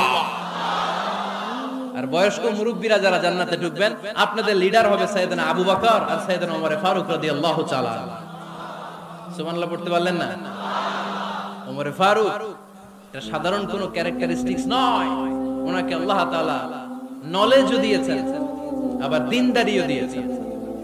আমার দ্বীনী ভাইয়েরা খেয়াল রাখবেন, কোন আলেমের মধ্যে বা কোন নেতার মধ্যে যদি এই দুইটার সমন্বয় আপনি পান, যে তার জ্ঞানও আছে আবার দ্বীনদারিও আছে, he belongs the knowledge and he belongs the taqwa, সে গোটা বিশ্বকে জয় করে ফেলবে, ঠিক কি না? যার মধ্যে জ্ঞান আছে, যার মধ্যে তাকওয়া আছে, তারে কেউ থামায় রাখতে পারে? ওমর ফারুককে এই দুই নেয়ামত দিয়ে ধন্য করেছে কে? সহিহ বুখারীর বর্ণনা, বিশ্বনবী সাহাবীদের সামনে একটা স্বপ্নের কথা বলছেন। বিশ্বনবী বললেন আমি স্বপ্নে দেখলাম আমার আঙ্গুলের ফাঁকা থেকে দুধ বের হচ্ছে, আমি তৃপ্তি সহকারে দুধ খেলাম। খাওয়ার পরে দেখলাম আঙ্গুলের মধ্যে একটু দুধ লেগে আছে। আমার আঙ্গুলে অতিরিক্ত লেগে থাকা দুধটা আমি ওমর ফারুকের মুখের মধ্যে লাগিয়ে দিলাম। সাহাবারা বললেন ইয়া রাসূলুল্লাহ, ইয়া হাবিবাল্লাহ, মাযা আওয়ালতা বিহি, এই স্বপ্নের আপনি কি ব্যাখ্যা করলেন আমরা তো বুঝলাম না। বিশ্বনবী বললেন আওয়ালতু বিহি আল ইলম, আমি এই দুধ দিয়ে জ্ঞানের ব্যাখ্যা করেছি, কারণ ওমরকে আল্লাহ যেই জ্ঞান দিয়েছে গোটা বিশ্বের কাউকে এত জ্ঞান দেয় না। এজন্য স্বপ্নে যদি কেউ দেখেন যে আপনি দুধ খাচ্ছেন, তার মানে আল্লাহ তাআলা আপনার জ্ঞান বাড়ায় দিবেন। ওমর ফারুককে দুধ খেয়ে অতিরিক্ত দুধের অংশটা বিশ্বনবী আবু বকর রাদিয়াল্লাহু তাআলা আনহুর মুখে দেন নাই, সাইয়েদনা উসমানের মুখে দেন নাই, আলী রাদিয়াল্লাহু তাআলা আনহুর মুখে দেন নাই। স্বপ্নে ওই অতিরিক্ত লেগে থাকা দুধটা বিশ্বনবী ওমর ফারুকের ঠোঁটের মধ্যে লাগিয়ে দিয়েছে। এই হাদিস থেকে প্রমাণ হয় আল্লাহ তাআলা জ্ঞানের নিয়ামতে সাইয়েদনা ওমর ফারুককে ধন্য করেছেন। আবার বুখারীর বর্ণনা, বিশ্বনবী সাল্লাল্লাহু আলাইহি ওয়াসাল্লাম আরেকটা স্বপ্নের বর্ণনা দিচ্ছেন। তিনি বললেন তোমাদের সবাইকে স্বপ্নে আমার সামনে দাঁড় করানো হলো। আমি দেখলাম তোমাদের কারো জুব্বা নাভি পর্যন্ত, কারো জুব্বা হাঁটু পর্যন্ত, কারো জুব্বা টাকনো পর্যন্ত। ওমরে ফারুককে যখন স্বপ্নে আমার সামনে দাঁড় করিয়ে দেয়া হলো, আমি দেখলাম ওমরের জুব্বা এত লম্বা, ওমর টেনে হিচড়ে তার জুব্বা নিয়ে সামনে হেঁটে যাচ্ছে। সাহাবারা বললেন, ফামাদা আওয়ালতা বিহি ইয়া রাসূলুল্লাহ, ও আল্লাহর রাসূল, এই স্বপ্ন দিয়ে আপনি কি বুঝাতে চাইলেন? আমরা কিছু বুঝলাম না। বিশ্বনবী বললেন, আওয়ালতু বিহি আদ-দীন, আমি এই হাদিসের দ্বারা দ্বীনের ব্যাখ্যা করলাম। যার জামা যত লম্বা তার দ্বীনদারি তত বেশি। সুবহানাল্লাহ, আস্তে পড়েন। স্বপ্নে দেখলেন কোন সাহাবীর জুব্বা নাভি, কোন সাহাবীর হাঁটু, কারোটা টাকনু, কিন্তু ওমরে ফারুকের জুব্বা এত লম্বা, ইয়াজুরু সাওবাহু, তিনি তার জুব্বা টেনে হিচড়ে যাচ্ছেন। বিশ্বনবী বললেন, এটা দ্বারা আমি দ্বীন, আমি তাকওয়া, দ্বীনদারি, তাকওয়া এটার ব্যাখ্যা করেছি। তার মানে ওমরে ফারুকের তাকওয়ার সামনে সব তাকওয়া পানি হয়ে যাবে। কোন সুবহানাল্লাহ। আল্লাহ তাআলা সাইয়েদনা ওমরে ফারুককে দ্বীনের জ্ঞান দিয়েছেন, তাকওয়া দিয়েছেন। যুবক ভাইরা, যাকে আল্লাহ তাআলা দ্বীনের জ্ঞান দেয়, যাকে আল্লাহ তাআলা তাকওয়ার এই গুণ দিয়ে সমৃদ্ধ করে, তার জন্য গোটা বিশ্বের সব দরজাগুলোকে ওপেন করে দেয় কে? কত বড় মুত্তাকি ছিলেন সাইয়েদনা ওমরে ফারুক। মদিনার সমাজে কয়জন মুনাফিক ছিল বিশ্বনবী ছাড়া কেউ বলতে পারতেন না। বিশ্বনবী কোন সাহাবীকে মুনাফিকদের লিস্ট দিয়ে যান নাই, একজন সাহাবী ছাড়া। দেখি কেউ বলতে পারেন কি ওই সাহাবীর নাম? কি নাম? হুযায়ফা ইবনুল ইয়ামান রাদিয়াল্লাহু তাআলা আনহু। ওনাকে বলা হতো সাহিবু সিররি রাসূলিল্লাহ, আল্লাহ রাসূল সাল্লাল্লাহু আলাইহি ওয়াসাল্লামের গোপন তথ্যের ধারক বাহক। সুবহানাল্লাহ পড়বেন না? বিশ্বনবী ইন্তেকালের আগে মদিনার সমাজে মোট কয়জন মুনাফিক আছে এই তথ্য আবু বকরকে বলেন নাই, ওমর রাদিয়াল্লাহু তাআলা আনহুকে বলেন নাই, উসমান রাদিয়াল্লাহু তাআলা আনহু, আলী রাদিয়াল্লাহু তাআলা আনহু, আশারাতুল মুবাশশিরিনা বিল জান্নাহ কোন সাহাবীকে বলেন নাই। শুধুমাত্র কেবলমাত্র একমাত্র হুযায়ফা ইবনুল ইয়ামান রাদিয়াল্লাহু তাআলা আনহুর কাছে মুনাফিকদের লিস্টে বিশ্বনবী দিয়ে গিয়েছে। সুবহানাল্লাহ পড়েন। মদিনায় কারা কারা মুনাফিক কেউ জানতো না, হুযায়ফা ছাড়া। কে ছাড়া? নামটা আজকে মুখস্থ করেন, যাতে অন্য কোনো ওয়াজে কেউ জিজ্ঞেস করলে বলতে পারেন। মুনাফিকদের লিস্ট যে সাহাবীর কাছে বিশ্বনবী দিয়ে গিয়েছিলেন, সাহাবীর নাম কি? নাম? নামটা কেমন লাগে? ভালো লাগে? অনেকে আমারে জিজ্ঞেস করে, হুজুর আমার ছেলে হবে আগামী মাসে, একটা নাম দেন। নাম দিয়ে দিলাম হুযায়ফা। যাদের হবে ছেলে, এলাকায় যাদের নেক্সট কয়েক মাসে ছেলে হবে, খালি হুযায়ফা চলবে। কি চলবে? ভাল লাগে? নামটা ভাল লাগে? রাইখেন, অনেক সুন্দর নাম। উনি জানতেন মুনাফিক কারা। দেখেন ওমরে ফারুকের তাকওয়ার লেভেলটা কত হাই। ওমরে ফারুক একদিন হুযায়ফা রাদিয়াল্লাহু তাআলা আনহুর কাছে গেলেন, যে বললেন, হুযায়ফা, বিশ্বনবী ইন্তেকালের আগে মুনাফিকদের নামের লিস্টটা কারো কাছে দেয় নাই, আমার জানা নাই, সাইয়েদনা আবু বকরের জানা নাই, কোন সাহাবীর জানা নাই, তুমি ছাড়া। আমি তোমার কাছে জানতে চাই, আমি ওমরের নামটা ওই মুনাফিকদের খাতায় আছে কিনা আমার একটু বলো। আমার ওমরের নামটা ওই মুনাফিকদের লিস্টিতে একটু আছে কিনা, নামটা একটু বলো। যদি থাকে আমি ভালো হয়ে যাব, আমি নেফাকি দূর করে পাক্কা মুমিন হতে চাই। আমার নাম যদি মুনাফিকের লিস্টে থাকে আমি তো শেষ। হুযায়ফা চোখের পানি ছেড়ে দিয়ে বলে, আমিরুল মুমিনিন, কেমন প্রশ্ন করলেন আপনি? আপনি বিশ্বনবীর শ্বশুর, এই উম্মতে আপনার পজিশন 3 নাম্বার। আপনারে মুনাফিকরা ভয় পায়, শয়তান আপনারে ভয় পায়। আপনি জান্নাতে সব বয়স্ক লোকদেরকে নিয়ে জান্নাতের মধ্যে আগে আগে ঢুকবেন, কেমন করে মুনাফিকদের কাতারে আপনার নাম থাকতে পারে? ওমর সুবহানাল্লাহ পড়ে। কি বিনয়ী, কি তাকওয়া। হুযায়ফাকে যে ধরতেন, হুযায়ফা একটু বলো না আমার নামটা মুনাফিকদের লিস্টে আছে কি? ওমরে ফারুকের যদি এই টেনশন থাকে যে আমি মুনাফিক হয়ে গেলাম কিনা, আমাদের এই টেনশন থাকার দরকার আছে না নাই? হ্যাঁ, যেন সব সময় আল্লাহর কাছে দোয়া করতে হবে, আল্লাহ তুমি নেফাকি থেকে আমাদেরকে বাঁচাও। আরো জোরে পড়েন আমিন। আপনারা ওঠা বসা শুরু করলেন কেন? অনেক রাত হয়ে গেছে তাই? হ্যাঁ, শেষ করে দেই তাহলে না? যে অনেকের কষ্ট হচ্ছে মনে হচ্ছে। হ্যাঁ, এক নম্বরে যাচ্ছে এইটা সব মুখস্থ দেখি।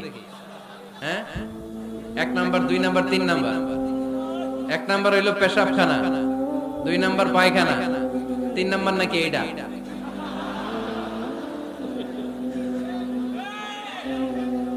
আছে না নাই? না। সিগারেট কোন মুসলমান খেতে পারে? সিগারেট হয় টোবাকো প্ল্যান্টস থেকে, তামাক পাতা। ফরিদপুরে চাষ হয় নাকি? হয়। কোন থানায় হয় বেশি? হ্যাঁ, তামাক ক্ষেত যারা দেখছেন কোন বেড়া লাগানো লাগে? কারণ ছাগলও মুখ দেয় না। তো যেটা ছাগলে খায় না এটা কোন মুমিন বান্দা খাইতে পারে? তো খান কেন এগুলো পচা জিনিস? হ্যাঁ, এই পৃথিবীতে বিড়ি আর সিগারেটই একমাত্র খানা যেটা টয়লেটে ঢুকে খাওয়া যায়, তাই না? পৃথিবীতে সিগারেট আর বিড়ি একমাত্র খাবার। রাগ করবেন না যারা খান, রাগ করেন না। একটু কমন সেন্সটা কাজে লাগানোর জন্য, চিন্তার জন্য বলতেছি। এটাই পৃথিবীর একমাত্র খাবার যেই খাবারের গায়ে এই খাবারের বদনাম লেখা থাকে। Smoking causes cancer. ধূমপান কর্কট রোগের কারণ, ধূমপান স্বাস্থ্যের পক্ষে ক্ষতিকারক লেখা থাকে না? আচ্ছা ধরেন ফরিদপুরের একটা কোম্পানি নতুন চানাচুর বের করছে, ওই চানাচুরের গায়ে লেখা এই চানাচুর খাওয়ার 1 ঘন্টার মধ্যে বমি শুরু হবে আর ডায়রিয়া হবে। খাবেন? কি কইবেন? তুই খা। দোকানদারে কি কইবেন? তুই খা, তোর বমি হোক, তোর 14 গোষ্ঠীর ডায়রিয়া হোক, আমি টাকা দিয়ে এগুলো কিনবো না, ঠিক কি না? কারণ এই প্রোডাক্টের গায়ে এই প্রোডাক্টের বদনাম লেখা, এটা আমরা কিনবো কেন? কিন্তু সিগারেটের উপরে সিগারেটের বদনাম লেখা থাকার পরও আমরা খাই, টয়লেটে বসে খাই।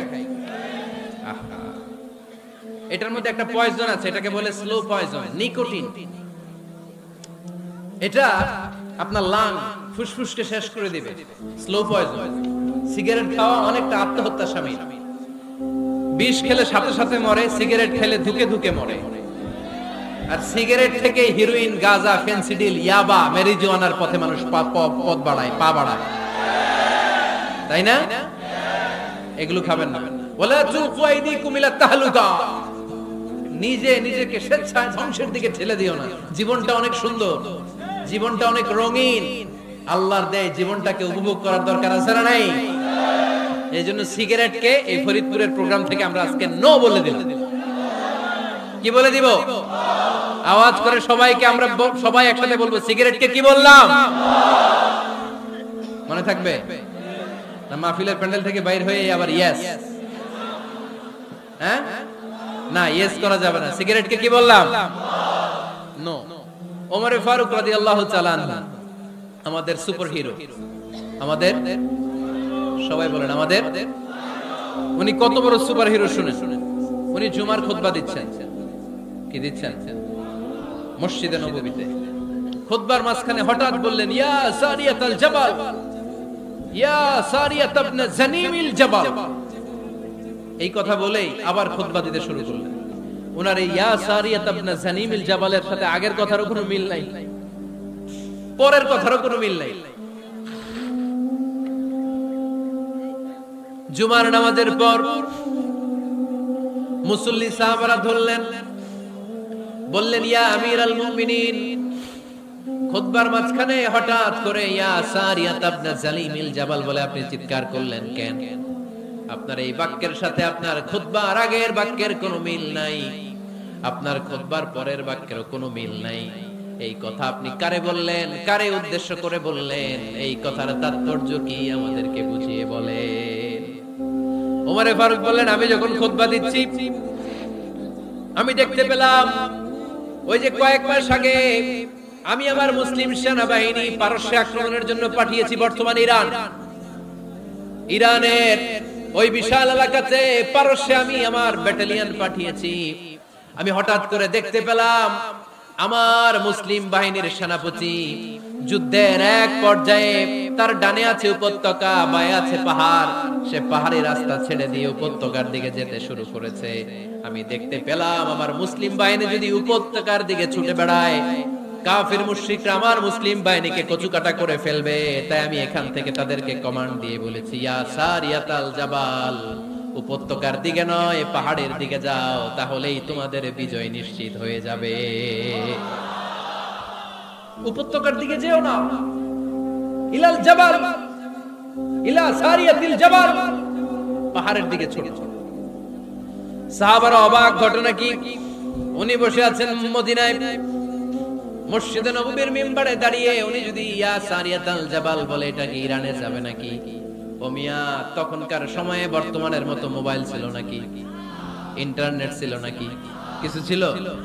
খালি মুখে আমি যদি বলি ইয়া সারিয়াতাল জাবাল, এটা ইরানে যাবে, ইন্ডিয়ায় যাবে, ঢাকায় তো যাবে, ফরিদপুর শহরেই তো বসবে না, ঠিক কিনা? কিন্তু এটা আমিরুল মুমিনিন বিশ্বাসী সাহাবারা বিশ্বাস করে নিল। কিছু মুনাফিক ছিল, এরা কয় না, ঝামেলা আছে, এটা তো সম্ভব না। এক কাজ করি, এই সেনাপতি যখন বিজয়ী বেশে মদিনায় ফিরে আসবে, আর আমরা ধরব। এরা দিন গুনতে লাগলো, এই সেনাপতি মুসলিম বাহিনী নিয়ে পারস্য জয় করে কবে ফিরে আসবে। এই মুনাফিকের দলগুলো কখনো সেনাবাহিনীকে অভ্যর্থনা জানাতে যেত না, কিন্তু এইবার সবার আগে মদিনার উপকণ্ঠে যে সেনাপতিদেরকে অভ্যর্থনা জানানোর জন্য ফুল নিয়ে রেডি, ফুল নিয়ে দাঁড়ায়। সেনাপতি ঢুকার সাথে সাথে ধরছে, এই সেনাপতি কোত্থেকে আসছে? পারস্য জয় করে আসছে। এমন এমন দিন, জুমার দিন দুপুর বেলা যুদ্ধের মাঝখানে আমিরুল মুমিনিনের কণ্ঠের কোন কথাবার্তা শুনছো নাকি? সেনাপতি অবাক, কয় তোমরা জানলা কেমনে? শুনছি তো। সুবহানাল্লাহ পড়বেন না? আমরা যুদ্ধে একটা ভয়ঙ্কর অবস্থার মধ্যে ছিলাম, পেছন থেকে শত্রু আমাদেরকে আক্রমণ করতে শুরু করে দিল। ডানে যাব না বায়ে যাব, সামনে যাব নাকি পেছনে যাব, রাস্তা খুঁজে পাচ্ছি না। ডান দিকে ছিল আমাদের উপত্যকার রাস্তা, বাঁ দিকে ছিল পাহাড়ি পথ। আমরা সোজা পথ হবে মনে করে উপত্যকার দিকে ছুটতে আরম্ভ করলাম। হঠাৎ করে আমিরুল মুমিনিনের কণ্ঠ বজ্র কণ্ঠে আমার কানের মধ্যে ভেসে আসলো। আমার মনে হলো আমিরুল মুমিনিন কেমন যেন আমাকে কমান্ড দিচ্ছেন, আর বলছেন ইয়া সারিয়াতাল জাবাল, ডান দিকে উপত্যকার পথে নয়, তাড়াতাড়ি পাহাড়ের দিকে সৈন্য বাহিনী নিয়ে উঠে যা। পাহাড়ের দিকে, ডানে না। This is wrong track and this is the right track. ওই দিন যদি উমরে ফারুকের ওই গাইডলাইন, আমিরুল মুমিনিনের কমান্ড যদি আমি না শুনতাম, আজকে বিজয়ের বেশে ফিরতেও পারতাম না, আমাদের চেহারাও তোমরা দেখতে পেতে না। উমরে ফারুকের ওই কমান্ড, ওই গাইডলাইন অদৃশ্য থেকে শোনার কারণে এই পারস্যের মধ্যে আমাদেরকে সেই যুদ্ধে বিজয় দান করেছে কে? দিস ইজ উমরে ফারুক, দিস ইজ উমরে ফারুক। বিশ্বনবী বলতেন, উমর মা লাকিয়াকা শাইতানু সালিকান ফাজ্জান ইল্লা সালাকা ফাজ্জান গায়রা ফাজ্জিক। উমর, শয়তান ইবলিস যদি তোমার কোনো রাস্তা দিয়ে হাঁটতে দেখে, শয়তান ওই রাস্তা রেখে দিয়ে অন্য রাস্তা দিয়ে হাঁটে। সুবহানাল্লাহ। বাড়িতে যায় বলেন, কে বলতেছে? বিশ্বনবী। কার ব্যাপারে?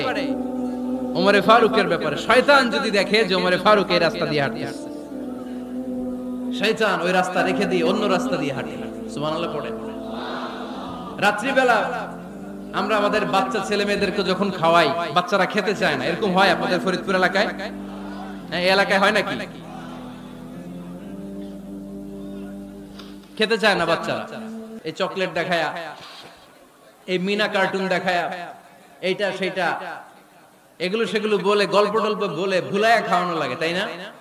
তারপরও খায় না। আমারও ছোট মেয়ে আছে, খেতে চায় না, এইটা সেইটা এমনি সেমনি খাওয়ানো লাগে। তো শেষে না পেরে মা বাবা বলতে বাধ্য হয়, ওই যে ভূত আসতেছে, ভূত, তাড়াতাড়ি তাড়াতাড়ি খাও, তাহলে যে ভূত ধরবে তোমার। ওই যে বাঘ আসতেছে, বাঘ, তাড়াতাড়ি খাইলে নাহলে বাঘে কামড়াবে। বলি না আমরা? আপনারা কি বলেন? ভূত। আর কি বলেন? হ্যাঁ হ্যাঁ, আচ্ছা, এক এক জায়গায় এক একটা আমরা বলি, ভূত আসবে, বাঘ খাবে, ভাল্লুক খাবে, তাড়াতাড়ি খাও। মদিনাতে যখন ওমরে ফারুক আমিরুল মুমিনিন, মদিনার মায়েরাও বাচ্চাদেরকে খাওয়াতে পারতো না, ছোট্ট মেয়েদেরকে খাওয়াতে পারতো না, খাওয়া নিয়ে যন্ত্রণা করতো। বাচ্চারা যখন মদিনায় খেতে চাইতো না রাত্রি বেলায়, মদিনার মায়েরা বলতো তাড়াতাড়ি খাও, হা হুয়া ইয়াতি উমর, হা হুয়া ইয়াতি উমর, তাড়াতাড়ি খা, নাহলে ওই যে ওমর আসতেছে, Omar. This is our superhero সাইয়েদনা ওমর ফারুক রাদিয়াল্লাহু তাআলা। শুধু শয়তানি ভয় পেত না, মুনাফিকরাও ভয় পেত, জমের মতো ভয়। শুধু তাই না, আমাদের আম্মাজান বিষ্ণু ইসা ইসলামের স্ত্রীরাও ওমর ফারুককে ভয় পেতেন। সুবহানাল্লাহ কইবেন না? মাঝে মাঝে বিষ্ণু ইসা ইসলামের সাথে আম্মাজান আয়েশার ঝগড়া হতো, হতো না? আপনাদের ফ্যামিলিতে ঝগড়া হয়? হয় না? হয় না কার কার দেখি? ওরে আল্লাহ, অনেক আল্লাহর ওলি আছে তো জায়গায়। ঝগড়া হয় না? কি কথা কয় ঝগড়া হয় না বলে? বিশ্বনবীর ফ্যামিলিতে ঝগড়া হয়, আপনার ফ্যামিলিতে হয় না? মিষ্টি ঝগড়া। আর ও বিয়েই করে নাই।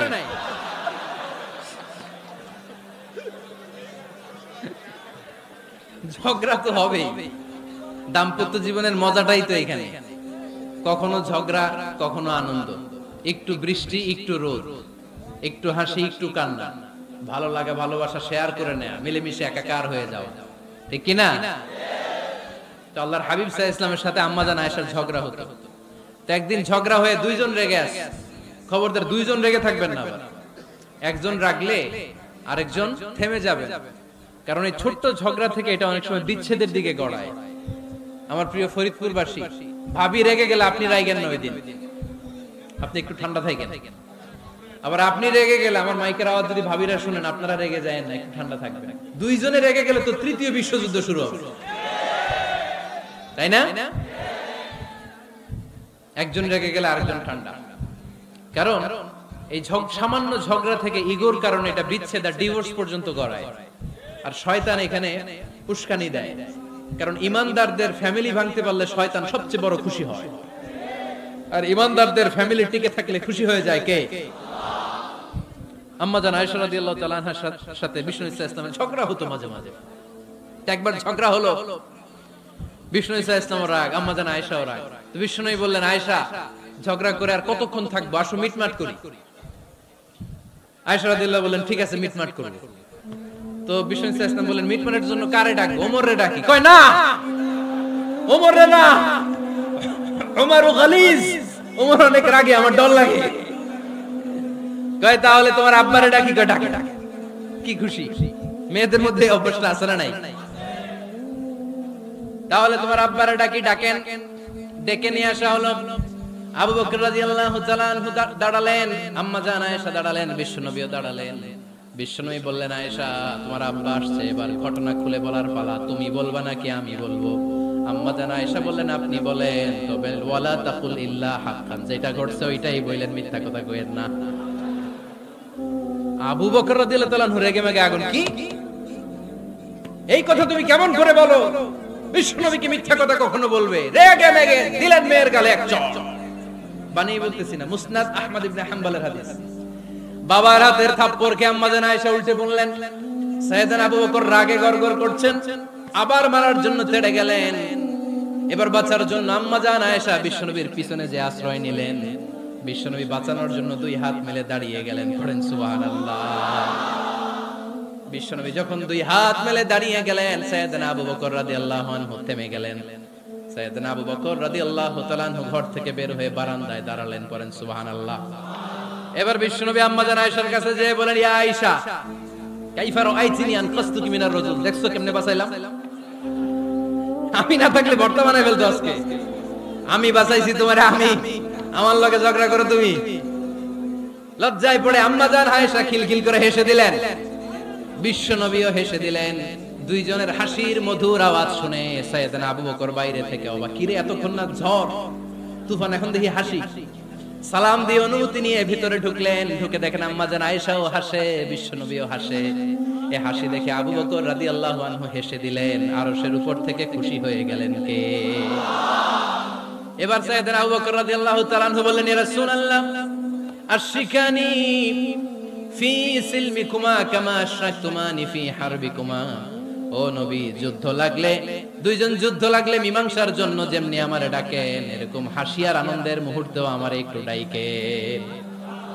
আশরিকানি ফি সিলমিকুমা কামা আশরাকতুমানি ফি হারবিকুমা। নবী, আপনাদের মধ্যে ঝগড়া লাগলে সন্ধি করার জন্য আমারে যেমনি ডাকেন, আপনাদের হাসি খুশি আনন্দ খুনসুটি এই মজাদার মুহূর্তগুলোতে আমারে বঞ্চিত রাখেন না, আমারে একটু ডাকেন। সুবহানাল্লাহ পড়েন। এই মুসনাদ আহমদ ইবনে হাম্বলের হাদিস শোনার উদ্দেশ্য হচ্ছে, বিশ্বনবী প্রথমে ওমর ফারুকের নাম বলেছিলেন। সাইয়েদনা আয়েশা বলে, না আমি ডরাই। হাইবা, দিস ইজ কল্ড হাইবাতু উমর। একবার বিশ্বনবীর সব বিবিরা ধরলেন, ও নবী আমাদেরকে এটা দেন, ওইটা দেন, ঘরে এইটা নাই, ওইটা নাই, ওইটা নাই। বিশ্বনবীকে, আমার কাছে কিছু নাই। যদি এমনি আমার বউ হয়ে থাকতে চাও থাকো, তাহলে তা না হলে যা লাগবে কিনে দেব, সাথে সাথে তালাকও দিয়ে দিব। কিছু দিতে পারবো না, আমার নাই তো সামর্থ্য নাই। কিন্তু বিবিরাও ছাড়ে না, এটা দেন ওইটা দেন। বিশ্বনবী রহমতের নবী, বিবিদেরকে বুঝাতেও পারেন না, বিবিরা আবদার করতেছে নবী এটা লাগবে ওইটা লাগবে। ইন দ্য মিন টাইম বিশ্বনবী একজনের সালাম শুনতে পেলেন, কে যেন দরজায় দাঁড়িয়ে বলতেছে আসসালামু আলাইকুম। বিশ্বনবী দরজার দিকে তাকালেন, তাকিয়ে বললেন ওয়া আলাইকুমুস সালাম, আর বুঝতে পারলেন এটা আমার ওমরের সালাম। সালাম দেওয়ার পরে বিবিদের দিকে তাকায় দেখে একজন বিবিও নাই, সব অন্দরমহলের ভিতরে দৌড়। সুবহানাল্লাহ পড়তে পারলেন না? This is hour super hero Omar. এরকম ওমর একটা লাগবে, চিল্লায় বলেন কয়টা? একটা ওমর গোটা বিশ্বকে সোজা করে দিবে। একটা ওমর সবল আর দুর্বলের সব পার্থক্য দূর করে দিবে। মাজলুমের উপর জালিমের অত্যাচারের অবসান ঘটায় দিবে। গোটা বিশ্বটাকে সাম্য, মৈত্রী, ভালোবাসার ইনসাফ দিয়ে পরিপূর্ণ করে দিবে। সেই ওমরের অপেক্ষায় আমরা। নিজের ছেলেকে 80টা বেত মেরেছে। কয়টা? 80টা বেত মেরেছে। এই ব্যাপারে অনেকগুলো বর্ণনা পাওয়া যায়। সবচেয়ে সহিহ বর্ণনা হচ্ছে মুয়াত্তা ইমাম মালিকের বর্ণনা। ওমর ফারুক রাদিয়াল্লাহু তাআলা আনহুর ছেলে আব্দুর রহমান মারুফুন বিআবি শাহমা ছিলেন মিশরে। ওখানে নাবিজ খেয়েছিলেন। নাবিজ হচ্ছে আরব দেশের লোকেরা দুধের মধ্যে শক্ত খুরমা রাত্রে বেলা ঢেলে দিলে সারা রাত ওই খুরমার রসটা দুধের সাথে মিশে দুধটা লাল হয়ে যেত। এটারে সকালবেলা খেত, খুব সুস্বাদু, এটাকে বলে নাবিজ। কিন্তু এটা রাতে ভিজাইলে সকালেই খাইতে হয়, রেখে দিলে আবার একটু সমস্যা হয়। এটা অনেকটা তারির মতো হয়ে যায়, মাতলামি চলে আসে। তো ওমরে ফারুকের ছেলে নাবিজ খেয়েছেন, মদ খাননি, নাবিজ। কিন্তু নাবিজ খাওয়াতে সাকরান চলে এসেছে। সাকরান চলে আসাতে এটা যখন প্রমাণিত হয়েছে, আমর ইবনে আল-আস রাদিয়াল্লাহু তাআলা আনহু নাকি 80 বেত মেরেছেন মিশরে। কয় বেত? নিয়ম হচ্ছে সবার সামনে, কিন্তু সবার সামনে না মেরে একটু গোপনে মেরেছে। এই তথ্য যখন ওমরে ফারুকের কাছে এসেছে, উনি বললেন না, মারতে হবে সবার সামনে, আলাদা মাল্লা কেন? ও মদিনায় ফিরে আসলে আমি আবার 80টা মারব। মদিনায় ফিরে আসার পরে সাইয়েদনা ওমরে ফারুক ওই আগের 80টারে আর ধরেন নাই, নিজ হাতে আবার 80টা বেত মেরেছে। এই বেত মারার 1 মাস পরে এই আবু শাহমা ইন্তেকাল করেছে। অনেক ঐতিহাসিক বলে এই বেতের আঘাতে মরেছে, কেউ কেউ বলেছে নিজের রোগের কারণে মরেছে। কিন্তু দিস ইজ দ্য ইনসাফ সিস্টেম অফ ওমর। নিজের ছেলে বলে ছেড়ে দেয় নাই। এখন নিজের ছেলে হইলে 7 খুন মাফ, নেতার ছেলে হইলে 10 খুন মাফ, এলাকার মোড়লের ছেলে হইলে 10 খুন মাফ। নো পার্সিয়ালিটি ইন ইসলাম। ইসলামে পার্সিয়ালিটি নাই। আপনি নেতার ছেলে হন, আপনি বিজনেস ম্যাগনেটের ছেলে হন, আপনি যেই হন না কেন, ইসলামের দৃষ্টিতে সবাই সমান। চিল্লায় বলেন ঠিক কি না? বনু মখজুমিয়া গোত্রের এক নারী চুরিতে ধরা পড়ল। সাহাবারা বললেন, নবী মদিনার সবচেয়ে ভেরি প্রেস্টিজিয়াস এন্ড ডিগনিফাইড ফ্যামিলির মেয়ে, আপনি হাত কাটেন না, কারণ ইসলামের নিয়ম চুরি করলে কি কেটে দাও। বিশ্বনবী বললেন, বলো হাত না কাটার জন্য তোমরা আমাকে রেকমেন্ড করছো? এটা আল্লাহর আইন, পৃথিবীর কেউ রেকমেন্ড করলো শোনার ক্ষমতা আমার নাই, কারণ আইনটা দিয়েছে কে? লাউ কানাত ফাতিমাতু বিনতি মুহাম্মাদিন সারাকাত লাকাতা মুহাম্মাদুন ইয়াদাহা। আরে বনু মাকসুমিয়া মেয়ে তো দূরের কথা, আমার কলিজার টুকরা ফাতেমাও যদি আজ চুরিতে ধরা পড়তো, তার হাত কেটে দিতে আমি 1 মিনিটও দেরি করতাম না। দিস ইজ ইসলাম। এই হচ্ছে ওমরে ফারুকের মানাকিব। এরকম ওমরে ফারুক কয়টা লাগবে? আওয়াজ করে বলতে হবে, কয়টা লাগবে? একটা লাগবে।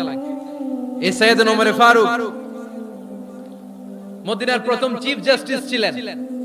সর্বপ্রথম উনার পরামর্শে সাইয়েদনা আবু বকর রাদিয়াল্লাহু তাআলা আনহু কোরআনকে সংকলন করেছেন। আমরা এই যে কোরআন পড়ি 30 পারা, এমদাদিয়া লাইব্রেরির 114টা সূরা, কত সুন্দর সন্নিবেশ করা হয়েছে, এখানে সাজানো হয়েছে। আল্লাহর হাবিব সাল্লাল্লাহু আলাইহি ওয়াসাল্লামের সময় কি এরকম কোরআন ছিল নাকি? ছিল না। খেজুর পাতার মধ্যে, গাছের বাকলের মধ্যে, ওটের বড় হাড্ডির মধ্যে আর পাথরের মধ্যে খোদাই করা কোরআন ছিল। সাইয়েদনা আবু বকরের সময় রাদিয়াল্লাহু তাআলা আনহুর সময় যুদ্ধ হলো, 70 জন হাফেজ সাহাবী ইন্তেকাল করলেন। সাইয়েদনা আবু বকর রাদিয়াল্লাহু তাআলা আনহুকে ডেকে ওমরে ফারুক বললেন, ও আবু বকর, এইভাবে হাফেজে কোরআন সাহাবীরা যদি দুনিয়া থেকে বিদায় হয়ে যায়, আল্লাহর কোরআনও তো বিদায় হয়ে যাবে। আমার পরামর্শ হলো আপনি সব বয়োজ্যেষ্ঠ সাহাবীদেরকে একসাথে করে কোরআনের সব কাগজগুলোকে একসাথে করে একটা নির্ধারিত কপির মধ্যে কোরআনকে সংকলন করে ফেলেন। সাইয়েদনা আবু বকর বললেন, যেটা আমার নবী করে না এটা আমি কেমনে করি?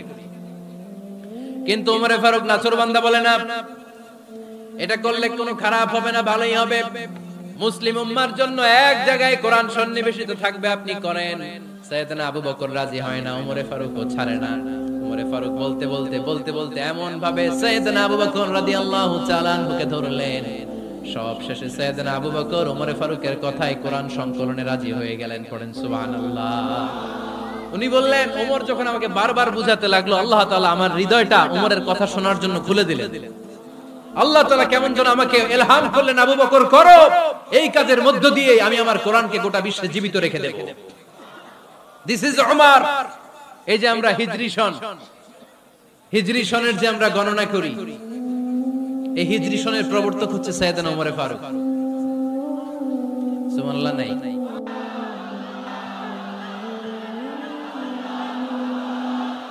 বসেন, এখনই শেষ করে দেব কিছু সময়ের মধ্যে। আমরা একসাথে বিদায় নিব ইনশাআল্লাহ। ওঠা বসা করবেন না, ওঠা বসা করবেন না, বসেন। সাইয়েদনা ওমরে ফারুক এই হিজরি সনের গণনা শুরু করেছে। সাহাবারা বলল, আমিরুল মুমিনিন, খ্রিস্টানদের ঈসাই সন আছে, আমাদের মুসলমানদের কোনো সন নাই।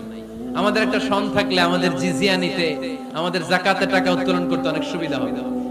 ওমর ফারুক বললেন, তাহলে কোন সালকে হিজরি, কোন সালকে মুসলিম সাল হিসেবে আমরা ঘোষণা দিতে পারি? একজন বলল, আমার নবী যেই সালে জন্মগ্রহণ করেছেন ওই সালে। ওমর ফারুক বললেন, না, আমার নবীর জন্ম আমাদের জন্য খুশির দিন, কিন্তু এটা আমাদের জন্য প্রেরণা নয়। প্রেরণা নবীর কাজে, ঠিক কিনা? আরো কিছু সাহাবারা বলল, তাহলে যেই সালে আমার নবী ইন্তেকাল করেছে ওইটারে প্রথম সাল ধরেন। ওমর ফারুক বললেন, না, যেদিন তিনি ইন্তেকাল করেছেন এটা আমাদের দুঃখের দিন, এটা আমাদের প্রেরণা নয়। আমাদের প্রেরণা হচ্ছে বিশ্বনবীর ত্যাগ, তিতিক্ষা আর কাজের মধ্য দিয়ে। জোরে কোন ঠিক কিনা? ওমর ফারুক বললেন, যেদিন বিশ্বনবী ইসলাম রক্ষায় নিজের মাতৃভূমি ছেড়ে মক্কা থেকে মদিনায় গিয়েছেন, ওই দিনটাকে হিজরি প্রথম দিন ধরে আমরা হিজরি সাল গণনা করে শুরু করে দেব। ওইটাই হচ্ছে হিজরি সন। সেখান থেকে হিজরি সনের প্রবর্তন করেছেন সাইয়েদনা ওমর ফারুক রাদিয়াল্লাহু তাআলা আনহু। এই যে স্টেট গভর্নমেন্ট, এই যে প্রিজন, জেলখানা, ক্যান্টনমেন্ট, সচিবালয়, গণভবন, বঙ্গভবন, মুক্তিযোদ্ধাদের ভাতা, রাষ্ট্রীয় ভাতা, এই সব নিয়ম কানুন সাইয়েদনা ওমর ফারুক তার রাষ্ট্রীয় আমলে তিনি নিজে করেছেন। চিল্লায় পড়েন আল্লাহু আকবার। মুসলমানদের আলাদা কারেন্সি, নিজস্ব মুদ্রা ব্যবস্থা নিজে চালু করেছেন। সৈনিকদের মধ্যে যারা বিবাহিত, প্রতি 6 মাস অন্তর অন্তর 1 মাসের ছুটি কাটাতে তারা ফিরে আসবে, সাইয়েদনা ওমর ফারুক চালু করেছেন। চিল্লায় আওয়াজ করে পড়েন আল্লাহু আকবার। এই যে আমরা 20 রাকাত সালাতুত তারাবি পড়ি রমাদানে, পড়েন না আপনারা? এটা সাইয়েদনা ওমর ফারুক চালু করেছেন। সুবহানাল্লাহ পড়তে পারলেন না? কোরআনে মোট 22টা আয়াত আছে যেখানে সাহাবারা ইনডিসিশনে ভুগছিলেন। বিশ্বনবীর মত একটা, ওমর ফারুকের মত আর একটা। এই 22 জায়গায় আল্লাহ তাআলা বিশ্বনবীর মতের পক্ষে আয়াত নাজিল না করে ওমর ফারুকের মতের পক্ষে কোরআনের আয়াত নাজিল করেছেন। আওয়াজ করে পড়েন আল্লাহু আকবার। এদিকে উঠলেন কেন আপনারা? যারা উঠছেন আমার দিকে তাকান।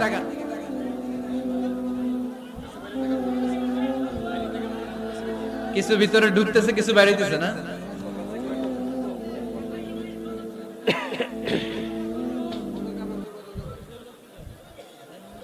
সাইয়েদনা ওমর ফারুক, আমরা সাহাবীদের জীবন চরিত্র পড়তে চাই না, কত যে অনুপ্রেরণামূলক দৃষ্টান্ত সাইয়েদনা ওমর ফারুক আমাদের জন্য রেখে গিয়েছে। ওমর ফারুক যখন খলিফা, দিনের বেলায় যদি রাষ্ট্রে কোনো নিয়ম জারি করতেন, দিনের বেলায় জনগণকে কোনো বিষয়ে যদি নিষেধ করতেন, রাত্রে বেলায় খাওয়ার সময় ফ্যামিলি মেম্বারদের সবাইকে বলতেন, এই দিনের বেলা আমি জনগণকে এই কাজ করতে নিষেধ করেছি, তোমরা আমার ফ্যামিলি মেম্বার, খবরদার তোমরা এই কাজ করো না। জনগণ করলে যতটুকু শাস্তি, তোরা করলে পাবি ডবল শাস্তি। সুবহানাল্লাহ কইবেন না? আমাদের নেতারা ওই বাড়ির বিচার করে, ওই বাড়ির মাইয়ার বিচার, ওই বাড়ির পোলার বিচার, নিজের পোলা গাঞ্জা টানে আছে না নাই? নিজের মেয়ে অপরাধ করে আছে না নাই?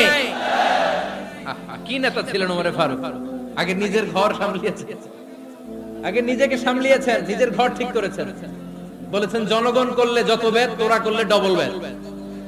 দিস ইজ কল লিডার, ঠিক কি না? এক বাবা এসে বললেন, ওমর ফারুক আমার ছেলে কথা শোনে না, বেয়াদব।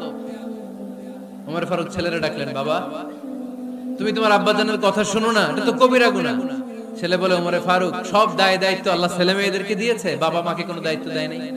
ওমরে ফারুক বললেন অবশ্যই দায়িত্ব দিয়েছে। তাহলে বলেন আমার বাবার দায়িত্ব কি? উনি বললেন প্রাইমারিলি প্রথমত 3 দায়িত্ব। আইয়ান তাকিয়া উম্মা, পৃথিবীর প্রতিটি বাবার উচিত ছেলেদের মেয়েদের জন্য ভালো মায়ের ব্যবস্থা করা। 2 নম্বরে আইয়ুহসিনা ইসমা, সুন্দর তার একটা নাম রেখে দেয়া। 3 নাম্বার ইউআল্লিমাহুল কিতাব, তার আল্লাহর কিতাব শিক্ষা দেওয়া। এবার ছেলেকে আমার আব্বা 3টার একটাও করে নাই। এবার ওমরে ফারুক রেগে গেলেন, বাবার কাঁধে ধরলেন, বললেন তুই ছেলের জন্য বিচার নিয়ে আসলি, তোর 3টা দায়িত্বের একটাও তুই পালন করিস নাই। ছেলে বলে আমিরুল মুমিনিন, আমার মা নর্তকী, আমার মা মাজুসি, আমার মায়ের মধ্যে কোনো আদব কাদব নাই, সুন্দরী দেখে আমার মারে বাবা বিয়ে করছে, আমার মায়ের কাছ থেকে জীবনে কিছু শিখি নাই। 2 নাম্বার সাম্মানি খানফাসা, আমার বাবা আমার নাম রেখেছে চামচিকা। কি নাম রাখছে? এটা নাম হইলো একটা, এরকম উল্টা পাল্টা নাম আছে না নাই? না, এগুলো রাখবেন না। আব্দুল্লাহ রাখবেন, আব্দুর রহমান রাখবেন, আর একটা কি বলছি আজকে? হুযায়ফা রেখে দিন, পারবেন? ওয়ালাম ইউআল্লিমনি হারফাম মিন কিতাবিল্লাহ আমিরুল মুমিনিন, শুধু তাই না, আল্লাহর কোরআনের একটা অক্ষর আমার বাবা কোনোদিন আমারে শিক্ষা দেয় নাই। ওমর ফারুক রেগে গেলেন, এবার বাবার কান্দে ধইরা মারতে শুরু করলেন। তুই পোলার নামে বিচার নিয়ে আইছিস, তোরে মার দিমু আগে। এরকম নেতার দরকার আছে না নাই? মদিনায় এক লোক তার বউরে রাগের চোটে 100 তালাক দিয়ে ফেলছে। কয় তালাক দেয়ার নিয়ম কয়টা? দিছে কয়টা? এবার স্ত্রী কাঁদতে কাঁদতে এসে বলে আমিরুল মুমিনিন দেখেন, আমার স্বামী আমারে রেগে মেগে 100 তালাক দিছে। ওমর ফারুক বললেন দইরা নিয়ে আয়, এটা নিয়ে আসা হলো। ওমর ফারুক বললেন কয়টা তালাক দিয়েছো? কয় 100টা। কেন দিছো? কয় মাথা গরম আছিল। এরকম আছে না? তালাক দেওয়ার সময় সব তালাক, তুই তালাক, তোর মা তালাক, তোর বোন তালাক, সব তালাক। তালাক দিবে ওয়াইফ রে, দিতেছে সবাই রে। ওমর ফারুক বললেন দিবে 3টা, 100টা দিলা কেন? কয় মেজাজ গরম ছিল। কয় দাঁড়া, আত-তালাকু মিন শাআইরিল্লাহ, তালাক হচ্ছে আল্লাহর দেয়া বিধানের একটা নিদর্শন, এটা নিয়ে তুই খামখেয়ালি করলি। আমার রায় শোন, আমার রায় হচ্ছে 3 তালাকে তোর বউ তালাক, বাকি 97 তালাক তোর পিঠের উপরে পড়বে। এরকম বিচারের দরকার আছে না নাই? এরকম দৃষ্টান্তমূলক বিচার যদি বাংলার জমিনে দেয়া হতো, আর কোন নারী ধর্ষিতা হতো, আর কোন নারীকে অ্যাসিড মারা হতো, আর কোন নারী যৌতুকের জন্য কান্না করত, একটা আমল লাগবে, বেশি না। মক্কা, মদিনা, এই 7 জায়গায় 7 জন গভর্নর পাঠিয়েছেন, তাদের থেকে তথ্য নিতেন। এই গভর্নর সিস্টেম উনি বানিয়েছেন। সাইয়েদনা আমর ইবনে আল আস রাদিয়াল্লাহু তাআলা আনহুকে পাঠিয়েছেন মিশরে। মিশরে একটা দৌড় প্রতিযোগিতা হতো।